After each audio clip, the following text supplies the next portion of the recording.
तर परकीय गुंतवणुकीमध्ये पुन्हा एकदा महाराष्ट्र नंबर 1 असल्याचं देवेंद्र फडणवीसांनी सांगितले आणि त्यासोबतच पाण्याचं नियोजन करत असताना मराठवाड्यावर अधिक लक्ष केंद्रित करावं लागेल असंही ते म्हणाले।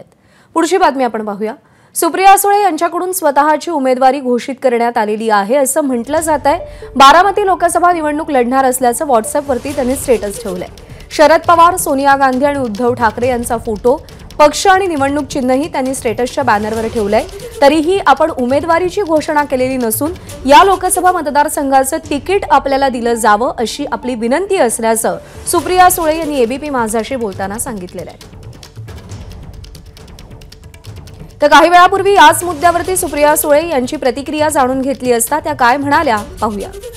मी राष्ट्रवादी काँग्रेस पक्ष आणि महाविकास आघाडी आणि इंडियाकडे बारामती लोकसभा मतदारसंघासाठी तिकीट मागितलेलं आहे आणि राष्ट्रवादी काँग्रेस पक्षाला नवीन चिन्ह मिळालेलं आहे, तुतारी वाजवणारा माणूस, आणि त्याच्यामुळे त्याचं एक डिझाईन करून इथं माझ्या स्टॅटसवर ठेवलंय की माझी विनंती राहील की मला तिकीट मिळावं। माझी विनंती राहील की माझा पार्लमेंटरी परफॉर्मन्स म्हणजे या देशाच्या सगळ्यात उच्च पदाच्या म्हणजे माझं भाग्य की द्रौपदी मुर्मूंनी माझ्या पार्लमेंटच्या कामाचं कौतुक केलेलं आहे, व्हाईस प्रेसिडेंटनी उपराष्ट्रपतींनी केलेलं आहे, आणि हे माझं भाग्य की मला लोकप्रतिनिधी व्हायची संधी बारामती लोकसभा मतदारसंघातल्या तमाम मतदारांनी जो माझा विश्वास टाकला तो पुन्हा एकदा हे जे नवीन चिन्ह आहे तुतारीवाला वाजवणारा माणूस त्या चिन्हाचं बटन दाबून मला संधी द्यावी हीच माझी विनम्र विनंती असणार आहे। आणि सेवा, सन्मान आणि स्वाभिमान ह्याच्यासाठी मी राजकारणात आले आहे।